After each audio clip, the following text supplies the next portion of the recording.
आकाशवाणी जगदलपुर सुन रहे आप सभी श्रोताओं को चंद्र ऋषि ठाकुर का नमस्कार। श्रोताओं, आज है विश्व खुशी दिवस यानी वर्ल्ड हैप्पीनेस डे। इस अवसर पर आज हम इस विशेष कार्यक्रम के माध्यम से जानेंगे कि खुशियों के असली मायने क्या होते हैं, कैसे आप खुश रह सकते हैं और किस तरह से आप अपना जीवन खुशियों से भर सकते हैं। इस विषय पर बात करने के लिए आज हमने अपने स्टूडियो में आमंत्रित किया है मोहम्मद अमीन लीला जी को। आप आर्ट ऑफ लिविंग के सर्टिफाइड हैप्पीनेस कोच और लाइफ कोच हैं।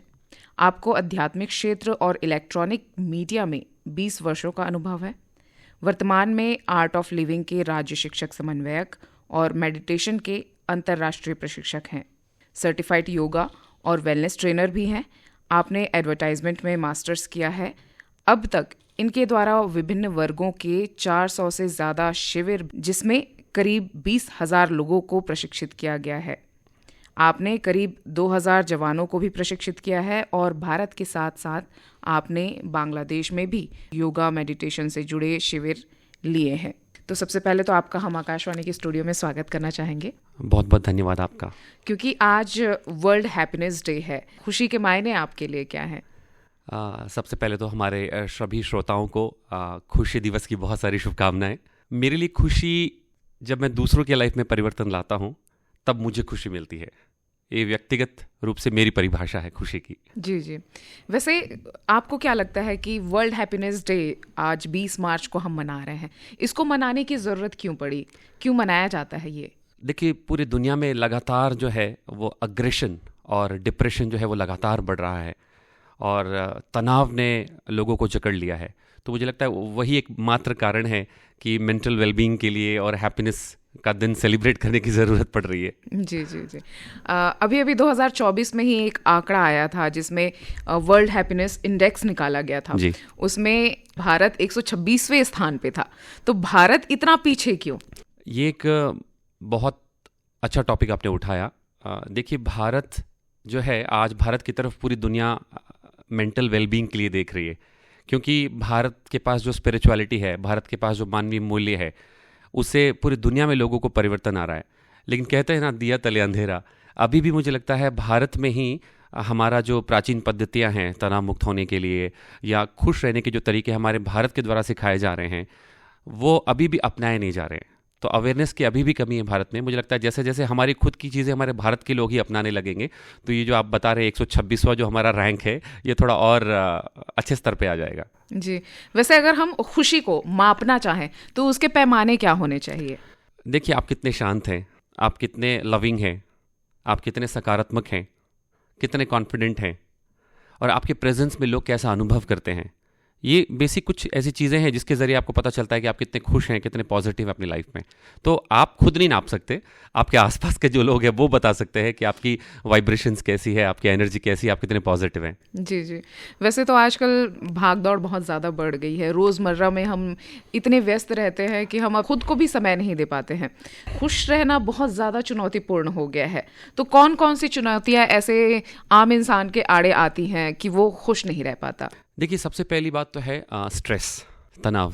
दूसरा मैं कहूँगा सोशल मीडिया एक बहुत बड़ा कारण है, क्योंकि क्या होता है अक्सर सोशल मीडिया में जो दिखता है हम उसको सच्चाई समझते हैं, बट ज़्यादातर सच्चाई नहीं होती है। तो सोशल मीडिया में देख देख कर हम अपनी जीवन की तुलना दूसरों के जीवन से करते हैं कि क्योंकि देखिए, कोई भी अपनी दुखी वाली पिक्चर्स या अपनी परेशानियां या अपने लाइफ के चैलेंजेस शेयर नहीं करता। हाँ, सभी ज़्यादातर उसमें शो ऑफ ही करते हैं। जी जी, ज़्यादातर शो ऑफ करते हैं। तो लेकिन कहीं ना कहीं वो हमको अफेक्ट करता है, क्योंकि जो बहुत ज़्यादा स्ट्रांग है, जो बहुत पॉजिटिव है, उसको तो बहुत ज़्यादा अफेक्ट नहीं करेगा, बट मोस्टली लोगों को अफेक्ट करता है। कहीं ना कहीं खुद के प्रति एक नेगेटिव फीलिंग आती है कि अरे देखो मेरा दोस्त कितना आगे बढ़ गया, या मेरा दोस्त इंटरनेशनल टूर कर रहा है, या एवरीवन इज़ गेटिंग मैरिड, मैं ही एक सिंगल बचा हूँ। तो मुझे लगता है एक तुलना करना भी एक बहुत बड़ा चैलेंज है खुशी न रहने के लिए।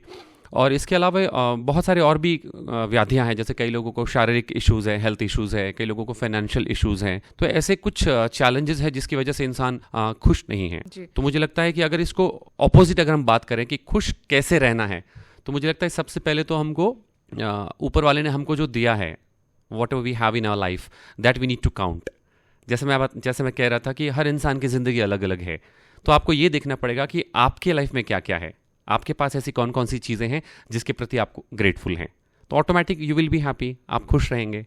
जी, आपने सोशल मीडिया की बात की, तो निश्चित तौर पे सोशल मीडिया आजकल युवाओं के जीवन को खासकर बहुत ज़्यादा प्रभावित कर रहा है।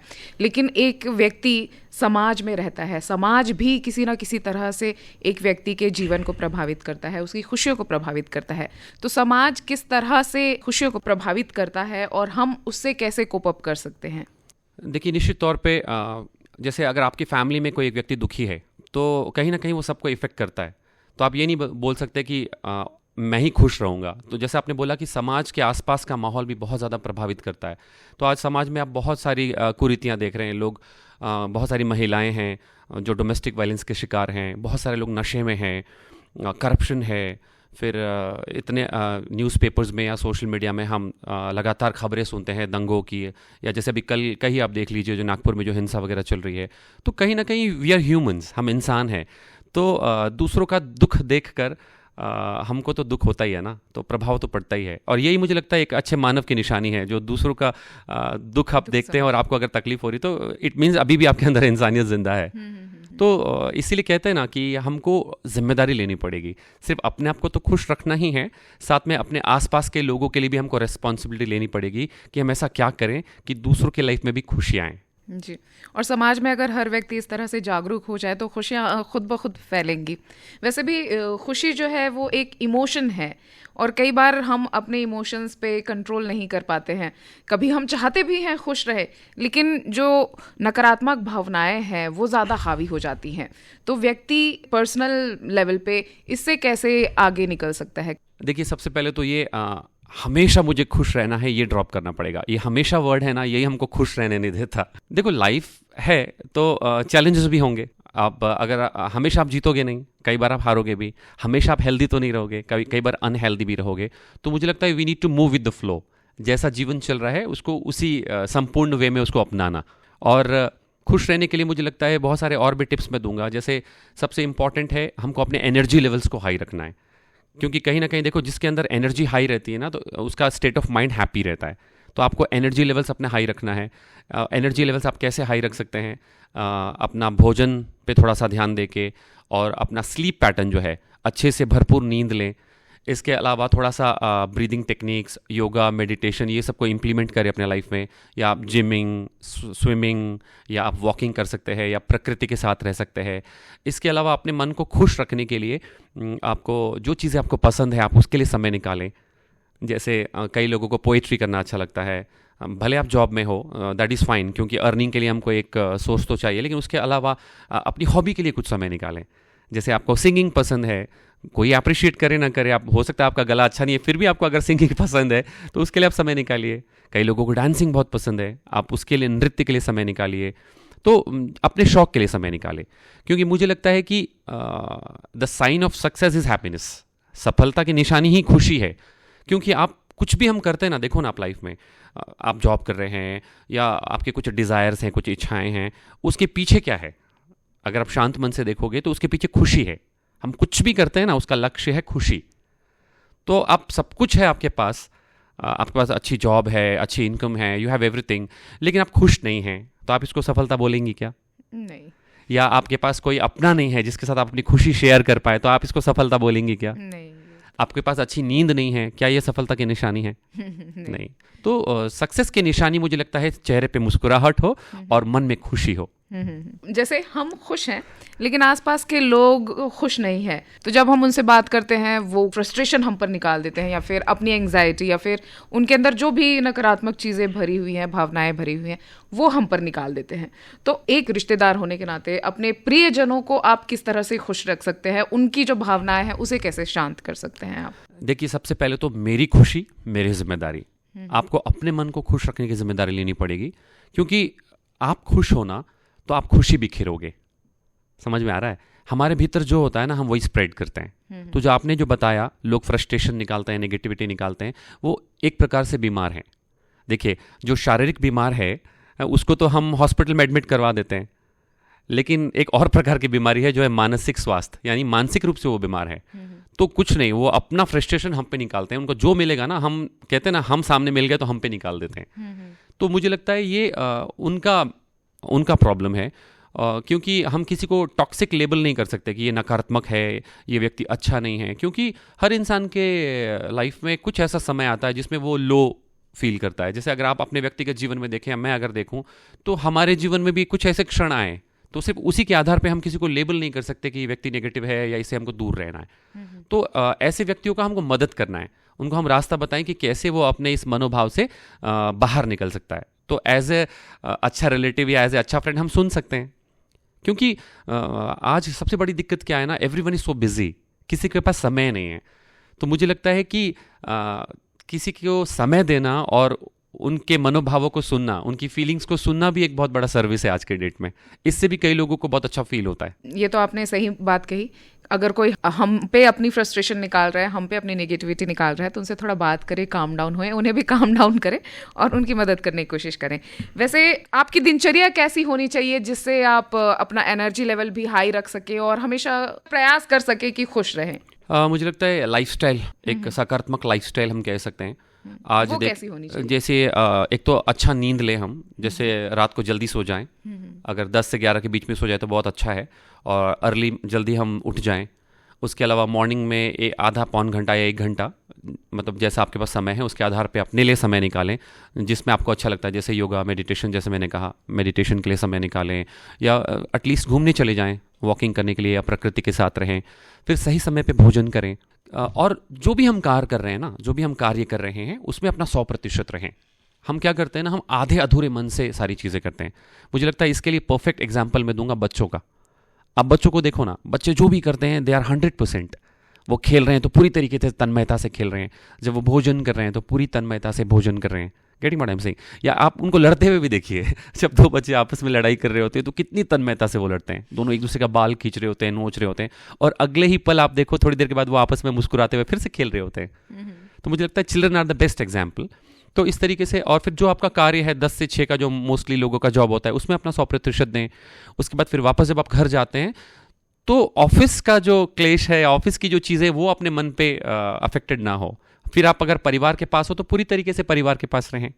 तो इस तरीके से मुझे लगता है एक सही तरीके से अगर आप लाइफस्टाइल चुनेंगे, और मुझे लगता है थोड़ा सा सोशल मीडिया का तो हम यूज़ करते ही हैं, तो हम उसमें पॉजिटिव चीज़ें देखें। और रात को सोने से पहले मैं ये सजेस्ट करूँगा कि कुछ पॉजिटिव अपने माइंड में थॉट डालें, क्योंकि क्या होता है, इवन साइंस भी कहती है, जो रात को सोने से पहले आपका लास्ट थॉट होता है ना, वही उठने से पहले सबसे पहला थॉट आपका वही होगा। तो जिनको भी आप मानते हैं, कोई मोटिवेशनल स्पीकर है, कोई संत हैं, कोई जिनसे भी आप प्रेरित हैं, उनका मुझे लगता है 5-7 मिनट का रील देख के, और दिन भर में जो अच्छी चीज़ें हुई हैं, मोस्टली क्या होता है, हम रात को सोने से पहले दिन भर में जो अच्छा नहीं हुआ या किसने क्या बोला, क्या बुरा बोला, वो सोच सोच के सोते हैं। इसलिए हमारी नींद भी डिस्टर्ब होती है, स्लीप भी डीप नहीं होती है। फिर आप उठोगे तो आपको फ्रेश फील नहीं होगा। फिर वो साइकिल चलता रहता है तनावपूर्ण। फिर आप दिन भर, फिर एनर्जी आपकी लो रहेगी, फिर आप काम में भी अपना 100% नहीं देंगे। फिर रिलेशनशिप में भी ऐसा है कि घर वाले कोई फ़ोन कर रहे हैं या बच्चे कुछ पूछ रहे हैं प्रेम से, तो आप चिड़चिड़ा जाते हैं, या getting what I am saying? तो इस तरीके से मुझे लगता है रात को सोने से पहले जो दिन भर में अच्छा हुआ है आपके साथ, उसको याद करें, ऊपर वाले को थैंक्स करें, जो भी मिला है उसके प्रति ग्रेटफुल हो जाए, और कुछ अच्छा थॉट लेते हुए 2-4 मिनट कोई अच्छा मोटिवेशनल स्पीकर को सुन के गो टू बेड। जी, क्या खान पान भी इस चीज़ को प्रभावित करता है? या डेफिनेटली। बल्कि मैं तो ये कहूँगा कि कुछ ऐसे फील गुड हार्मोन्स भी है जो हमारे हैप्पीनेस के लिए रिस्पॉन्सिबल हैं। आजकल बहुत ट्रेंड में है, जैसे डोपामाइन है, सेरोटोनिन, मेलाटोनिन, ऑक्सीटोसिन। तो ये फील गुड हार्मोन्स को, सारी चीज़ जो मैं जिसके ऊपर अभी हम बात की, ये सारी चीज़ें जब हम करते हैं तो हमारा ये फील गुड हार्मोन्स हमारे अंदर बनते हैं। तो और रहा खान पान का सवाल, तो सात्विक भोजन का तो डेफिनेटली इम्पैक्ट है। आज साइंस भी कहती है कि as the food as the mind is, जैसा अन्न वैसा मन। तो आप खुद करके देखिए ना, जैसे आप लगातार सात्विक भोजन लीजिए, फ्रूट डाइट, लिक्विड डाइट, तो आपका स्टेट ऑफ माइंड बड़ा खुश और लाइट रहेगा। उसी के मुकाबले आप बहुत ज़्यादा हैवी फूड लोगे ना, जैसे फास्ट फूड, डिब्बा बंद फूड, नॉन वेजिटेरियन फूड, क्योंकि नॉन वेजिटेरियन क्या डाइजेस्ट होने में बहुत समय लेता है इन कंपेयर टू सात्विक भोजन, तो डेफिनेटली इसका अफेक्ट है माइंड पे। जी, आज खुशी दिवस है। इस विषय पर तो हमने बहुत लंबी चर्चा कर ली, लेकिन कोई बात रह गई हो और आप हमारे श्रोताओं से साझा करना चाहते हो तो कहें। मैं यही कहूँगा कि लाइफ में कितने भी चैलेंजेस आ जाएं, कमज़ोर मत पड़ना, मजबूत रखना अपने आप को, और अपने मन की जिम्मेदारी लो। अपनी खुशी की जिम्मेदारी आपको ही लेनी पड़ेगी। आपको कोई खुश नहीं रख सकता, ना आप किसी को खुश रखते हैं। पहले अपने आप को खुश कीजिए, क्योंकि एक खुशहाल व्यक्ति किसी की लाइफ में ट्रबल क्रिएट नहीं करेगा, और वो जहाँ भी जाएगा मुस्कुराहट फैलाएगा और खुशबू फैलाएगा। जी। और खुशी के पीछे बहुत ज़्यादा भागिए मत। आज मैं देख रहा हूँ जो यूथ है हमारे, प्लेजर के लिए शॉर्ट टर्म कैजुअल रिलेशनशिप कर रहे हैं, या आप देखिए नशे की ओर बढ़ रहे हैं। बट ये शॉर्ट टर्म खुशी देगा कुछ पलों के लिए, या प्लेजर ही देगा, लॉन्ग टर्म में आपको सिर्फ दुख देगा। तो कहते हैं ना, happiness is like a butterfly, तितली की तरह होती है खुशी। आप जितना उसको पकड़ने के लिए पीछे पीछे दौड़ोगे उतना उड़ती जाएगी। जैसे ही आप शांत हो जाओगे, स्थिर हो जाओगे, एक जगह स्थित हो जाओगे, तो अपने आप आपके कंधे पर तितली आके बैठ जाएगी। जी, बहुत अच्छी बात कही आपने। और इसी के साथ हम आज की ये जो विशेष भेंटवार्ता है उसे यहाँ पे समाप्त करते हैं। आपसे बात करके हमें अच्छा लगा, और हमें उम्मीद है कि जो श्रोता आपको सुन रहे हैं उन्हें भी खुशी मिली होगी, और कुछ ना कुछ यहाँ से लेकर जाएंगे वो भी। Thank you so much. Thank you ma'am, मुझे इन्वाइट करने के लिए।